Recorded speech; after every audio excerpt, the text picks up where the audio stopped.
tofauti ya Myahudi na wengine. Hakuna tofauti ya Myahudi na wengine. Kwa maana Bwana yule wa wote. Yeye huwabariki kwa wingi wote wamwitao. Maana kila mtu alitaye jina la Bwana ataokolewa. Maana kila mtu alitaye jina la Bwana. Alafu nasema namna hivi Warumi 10 mstari wa 11, 12, 13. Warumi 10 mstari wa 11, 12, 13. Warumi 10 mstari wa 11, 12, 13.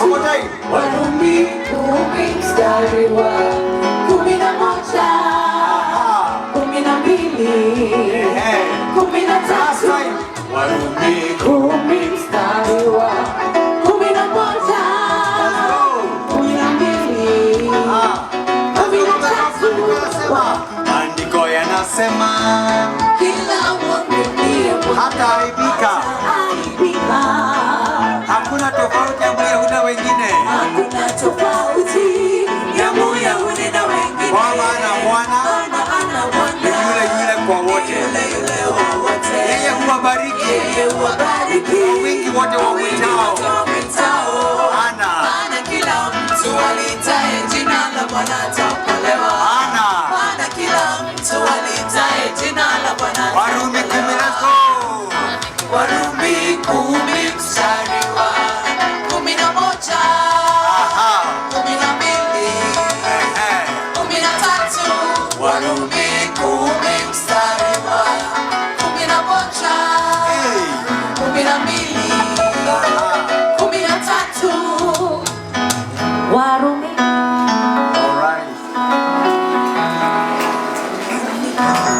Kwa wimbo mmoja tuliofunza hapa last time. Sema moja.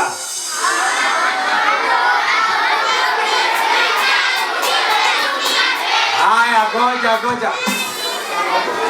Haya, angalia mwenzako mwambie wewe. Hello.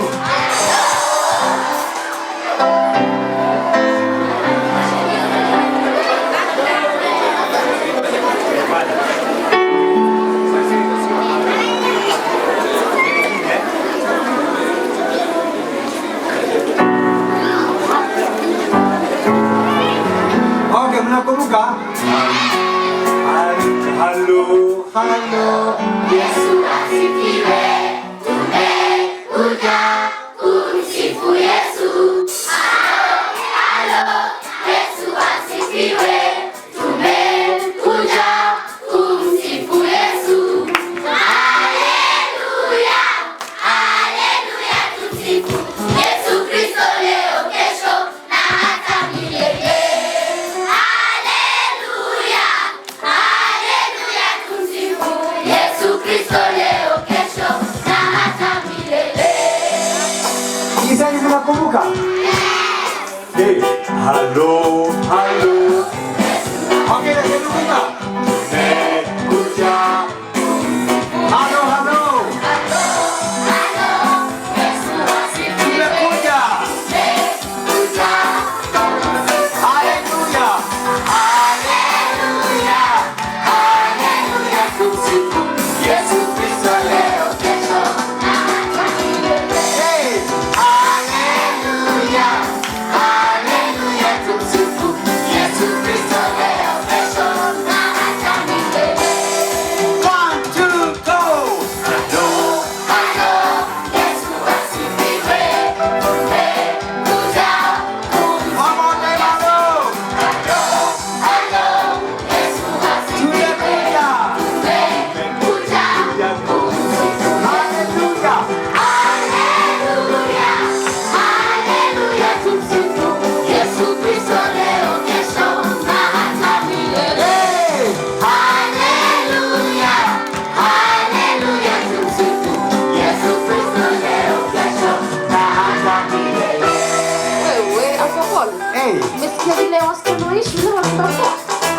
Wachana. Umesikia maboy kwenye wanaima na ngumu. Tufanye mara nyingine moja. Boys, are you ready?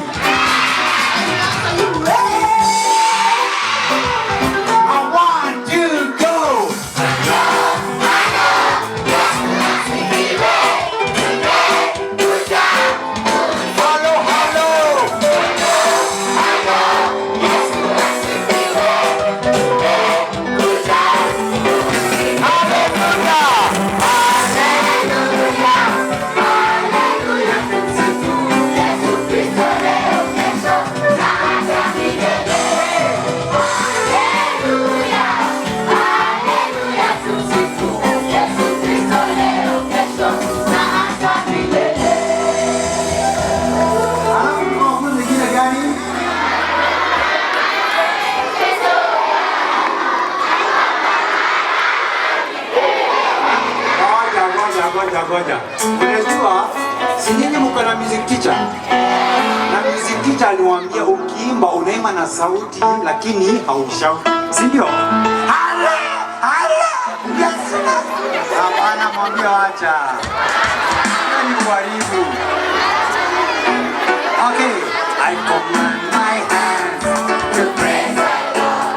I command my hands to praise the Lord. To praise the Lord. To praise the Lord. I command my hands to praise the Lord. I command my hands to praise the Lord.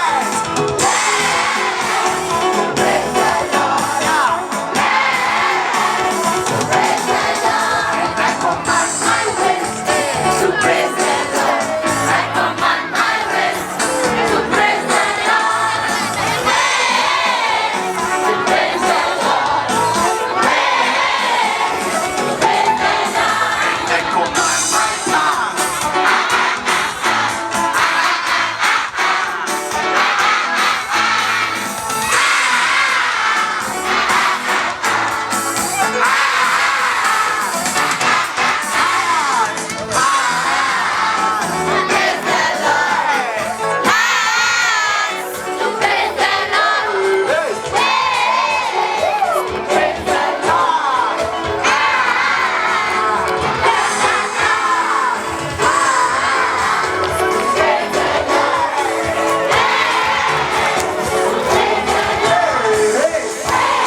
praise the Lord Jesus. With my hands I go. Chicha. With my legs I go. Boomba. With my waist I go. Shui shwa. With my eyes I go. Look good. With my mouth I go. Hallelujah. Are you ready? Now this is how the song goes. Mimi nasema I've come to praise the Lord Jesus. Na wewe unasema I've come to praise the Lord Jesus. Sawa sawa. For example, I've come to praise the Lord Jesus. I've come to praise the Lord Jesus. I've come to praise the Lord Jesus. Fine. Alafu utabaki nasema with my hands I go. Wewe hautasema with my hands I go.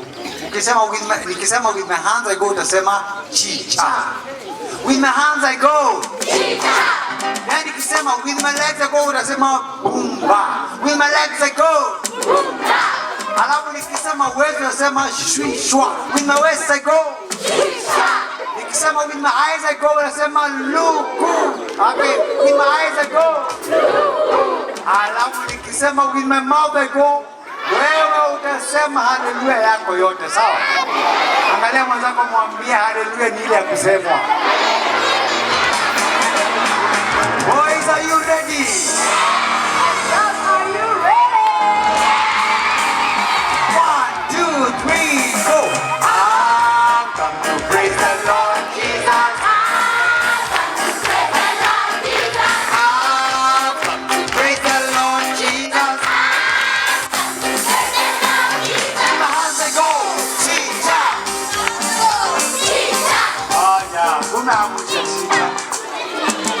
With my hands I go. Hey. With my legs I go. With my waist I go. With my eyes I go. With my mouth I go. Okay. I've come to praise the Lord Jesus. With my eyes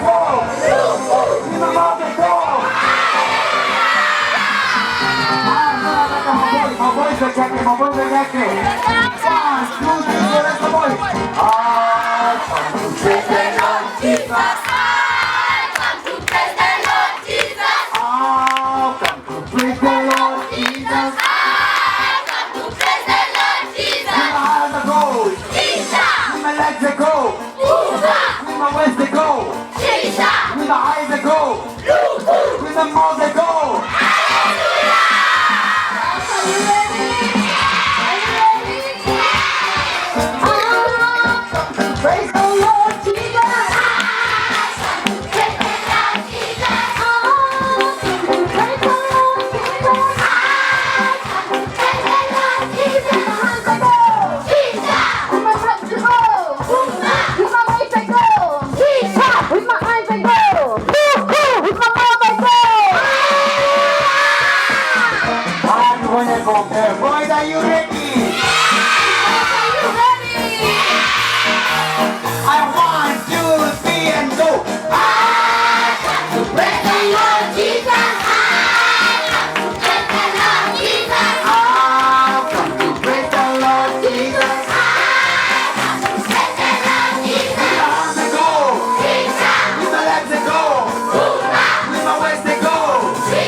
My friend, my canopy is God himself. Siogopi. Unakumbuka your love has taken over me. Father, I depend on you. I have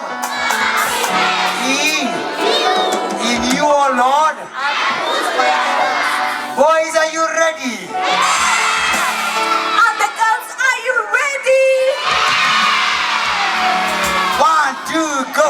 Your love has taken over me. Father, I depend on you. confidence. I have confidence in you. In you alone. Your love. Your love has taken over me. Father, I depend on you. I have I have confidence in you. In you alone.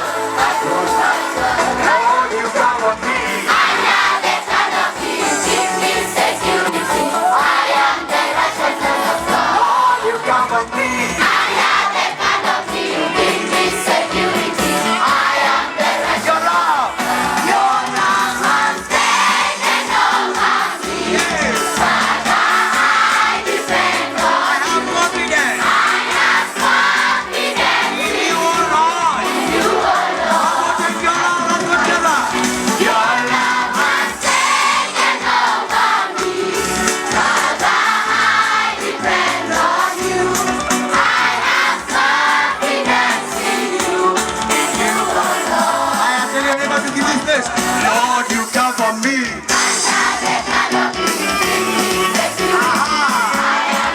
One more time.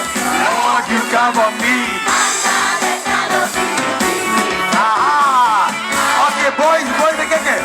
Lord, you cover me, boys. One more time, boys. Lord, you cover me. Okay, and the girls, Lord, you covered me.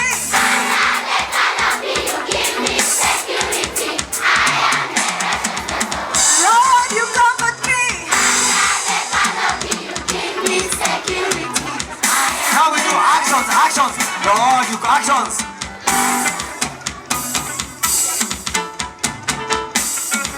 One more time, actions. Lord, you cover me. Wait.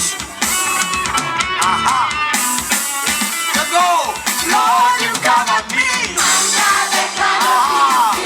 Let's go together. Your love. Your love has taken over me. Father, I depend on you. I have confidence in you. You alone. I put my trust. Lord, you cover me. Under the canopy, you give me security. I am the righteousness of God. Lord, you cover me. Under the canopy, you give me security. I am the righteousness of God. Amen. Angalia mwenzako mwambie kumbe you can sing like that. Ni kujifanya unajifanyanga tu. Mwambie it is nice to sing next to you. mwingine unasema in my life Lord In my life, Lord, be glorified. be glorified. In my life Lord In my life, Lord, be glorified be glorified today. today. And we shall sing and say, In my life, Lord, be glorified, be glorified. In my life, Lord, be glorified today. let's sing together. In my life.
Today we will be reading from the book of 1 Samuel, chapter 16, from verse 1 to 7.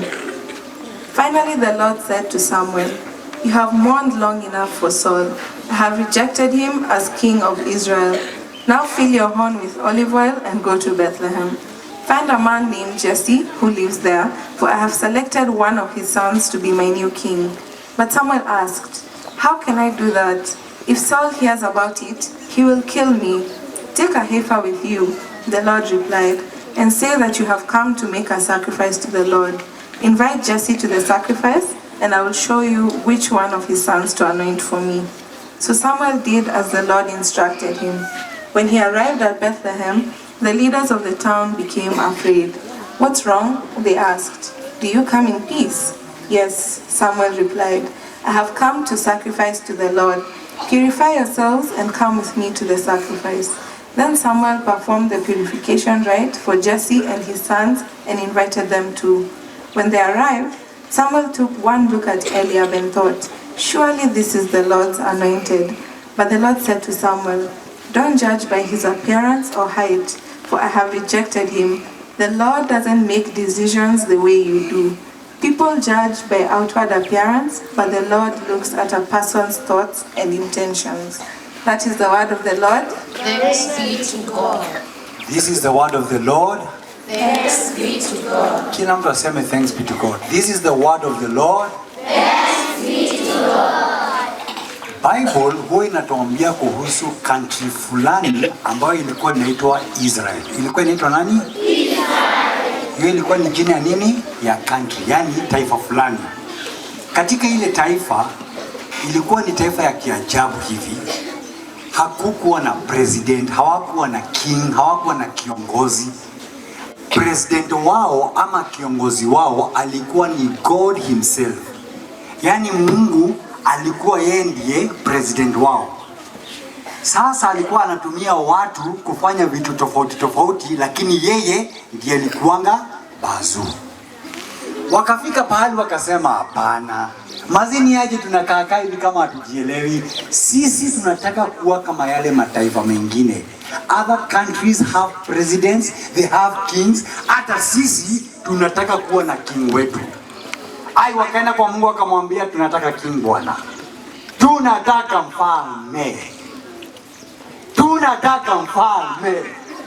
Wanaona ski. Tunataka mfalme. Nisaidieni. Tunataka mfalme. Tunataka mfalme. Tunataka mfalme. Mungu akasema sawa, nimewasikia. Mnataka mfalme?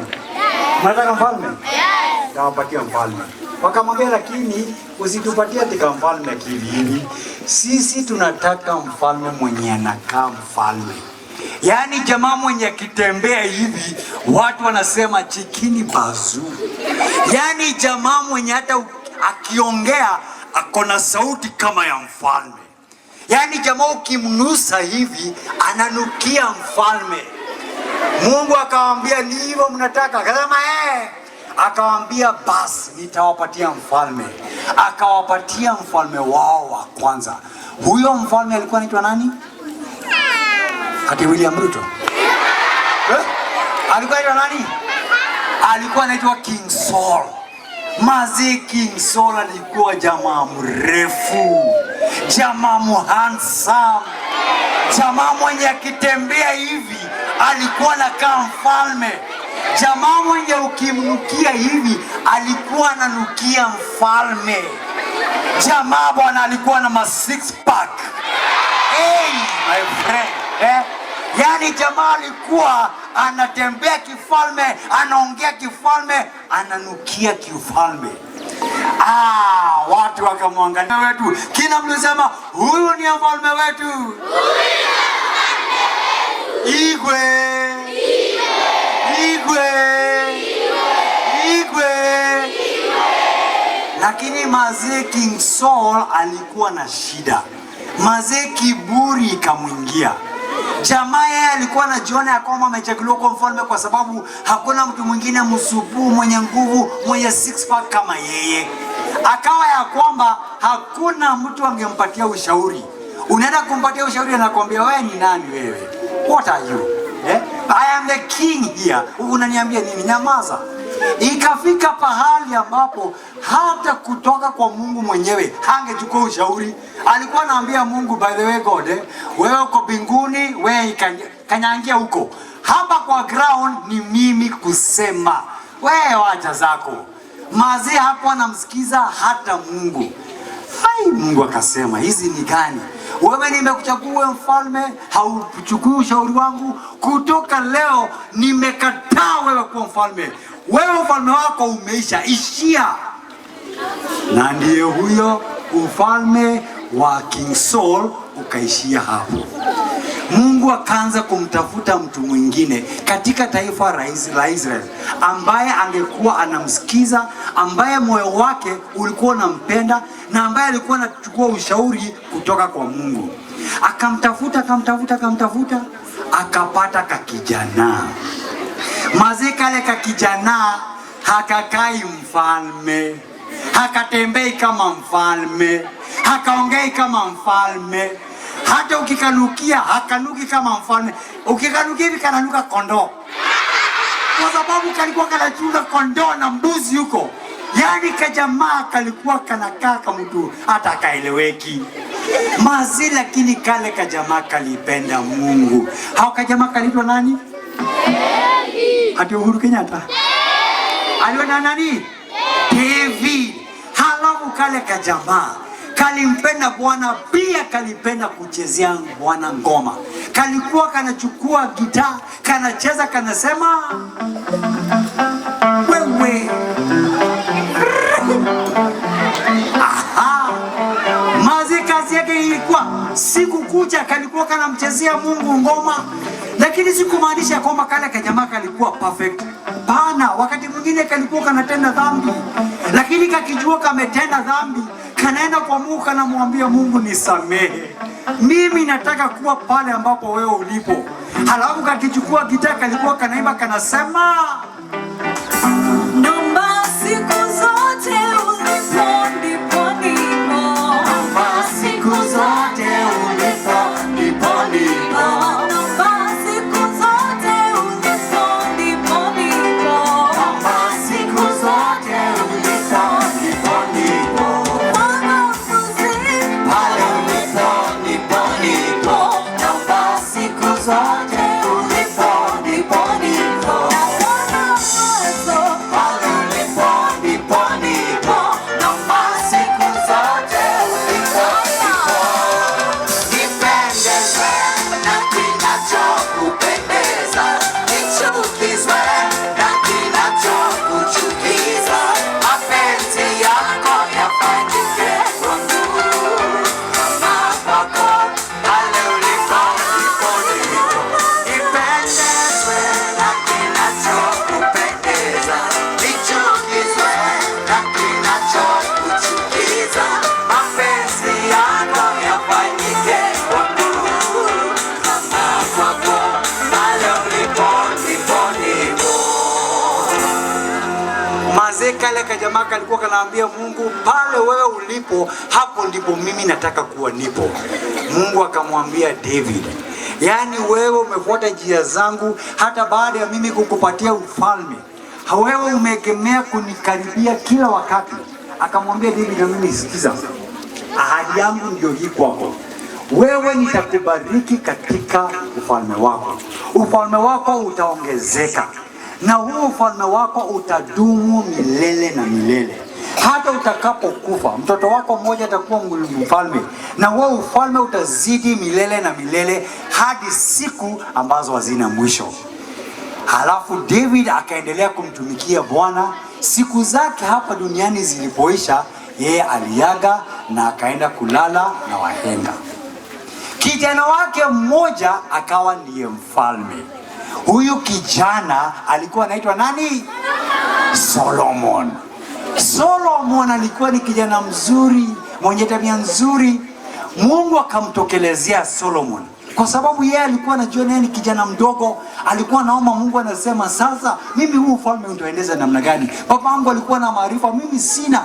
Mungu akamtokelezea, akamuuliza, Solomon, nataka kukuuliza, wewe umepata kibali mbele yangu kwa sababu ya baba yako. Nikuulize, ni kitu gani ambacho ungekitaka kutoka kwangu? Mimi niulize chochote kile na nitakupatia ambacho utakachoniuliza. Solomon akajibu, Mungu, ninaomba unipatie wisdom ndio nijue vile nitarule hawa wazee wako. Mungu akasema, Solomon, umeniitisha wisdom ili uweze kuongoza watu wangu. Sasa sikiza, jawabu lako limenifurahisha sana. Mimi nitakupatia hiyo wisdom ambayo umeitisha. Hakutawahi kuwa na mtu mwingine ambaye atakuwa na wisdom kama ambayo nitakupatia. Lakini zaidi ya hayo, nitakupatia utajiri. Wewe utatajirika zaidi ya watu wote ambao wamewaishi na watakaoishi. Mungu akambariki Solomon.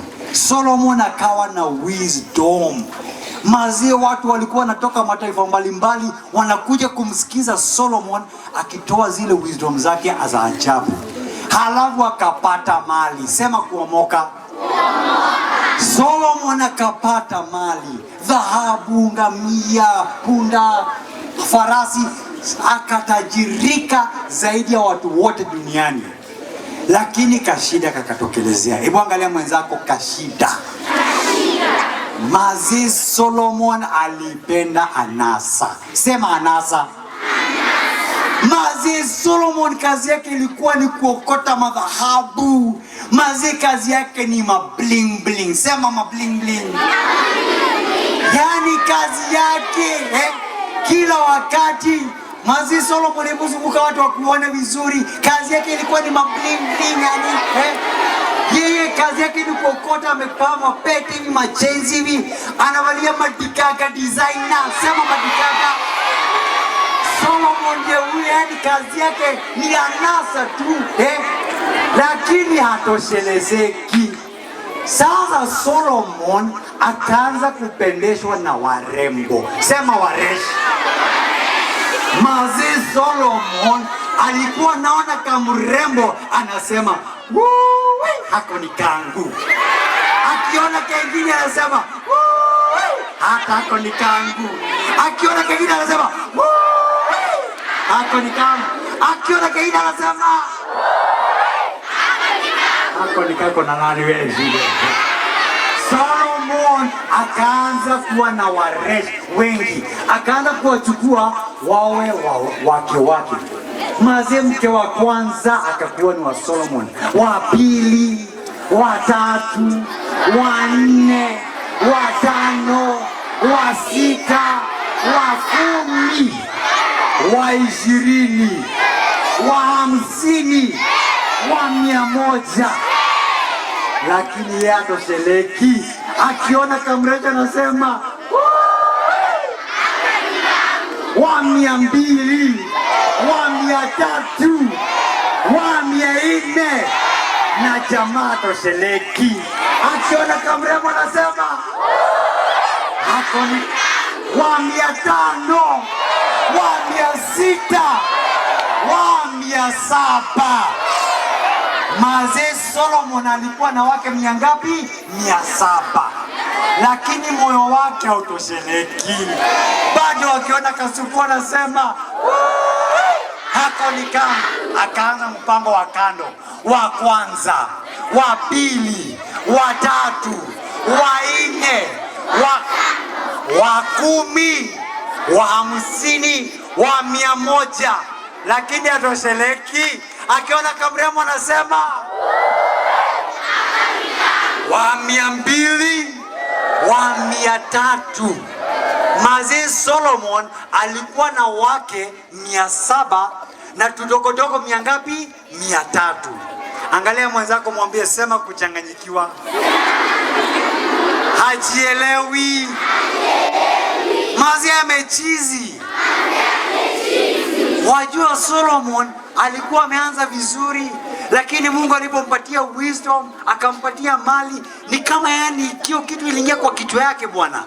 Sasa wale wanawake ambao walikuwa wanakuja katika maisha yake, wengine walikuwa wanaabudu miungu mingine. Maze wengine wanaabudu ng'ombe, wengine wanaabudu sijui jua, wengine wanaabudu maji, wengine wanaabudu yani kila kitu. Mungu akasema, wewe Solomon, wewe kwa sababu umetoka katika njia zangu, mimi nitasema hivi, ufalme wako utakatika mara 2. Kwa sababu ya baba yako David, sitafanya ufalme wako uishie kabisa. Lakini kwa sababu wewe njia zako zimetoka kwa njia zangu, ufalme wako utakatika na utafagawika mara 2. Ambia mwenzako wafalme ni 3. King Saul, 6 pack. King David, moyo safi. King Solomon, Janjes. Muulize wewe, kati ya hao 3 wewe ni nani? Haya, wacha niulize wenzangu. Wenzangu, mmejifunza lolote? Uncle Paul, mimi nimejifunza. Nini? Unaona sisi kama binadamu, si tunapenda kuangalia vile msee anakaa nje, kama ako na muscles, 6 pack, kama mdemu ni msupu ama ako na do. Lakini Mungu haangaliangi hizo vitu sisi tuko nazo. Mungu anaangalia kama mioyo zetu zinampendeza. Hebu angalia mwenzako, mwambie my friend, mimi sikatai. Wewe ni msupu. Hebu angalia. Wewe ni mfwine.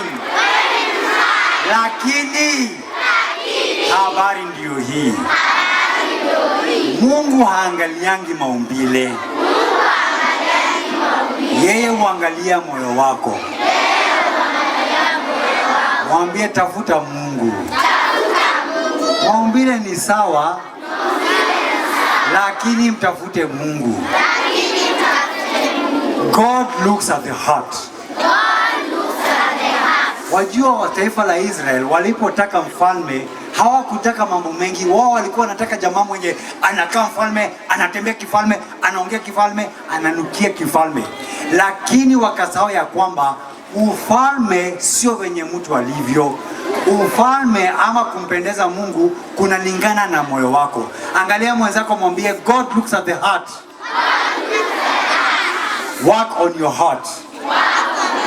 Sijui kuna mwingine amejifunza lolote? Naam, Uncle Paul.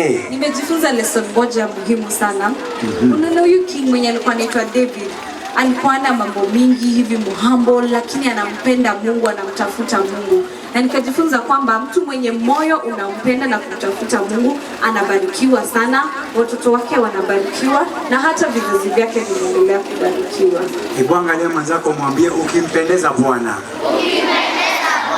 Ukimtafuta Bwana, naye atakubariki. Leo, kesho kutwa, hadi milele na milele. Wajua huyu David, yeye alibarikiwa, ufalme wake ukaenea. Lakini hebu niwapatie siri moja. Mnamjua Yesu Kristo? Mnamjua Yesu Kristo? Yesu Kristo alipozaliwa hapa duniani, yeye alizaliwa katika laini ya familia ya David. Yaani Yesu Kristo ambaye ni mfalme wa milele na milele alizaliwa hapa duniani akiwa katika ufalme katika familia ya David. Na kupitia Yesu Kristo ufalme wa Daudi unaendelea milele na milele. Angalia mwenzako, mwambie Yesu anakupenda. Na kupitia Yesu utaishi milele na milele. Tafuta Bwana, atakubariki leo na milele na milele. Sijui kuna mwingine amejifunza? Uncle Paul, mimi nimejifunza kitu. Nimejifunza kuwa kuomoka si mbaya. Sisi wote tunataka kuomoka, si ndio? Lakini ukiomoka na success kuingia kwa kichwa, inakutoa kwa njia za Mungu na inakuwa distraction. Hebu angalia mwenzako, mwambie umekuja shule kusoma. Mwambie soma Bwana. Angalia mwingine, mwambie hata yeye. Umekuja shule kusoma. Tafuta hekima my friend. Kula mbuku. Soma. Angalia mwingine, mwambie kwanza wewe unakaa kuomoka. Omoka Bwana. Lakini success isikuingie kwa kichwa. Itakupotosha kwa njia za Mungu.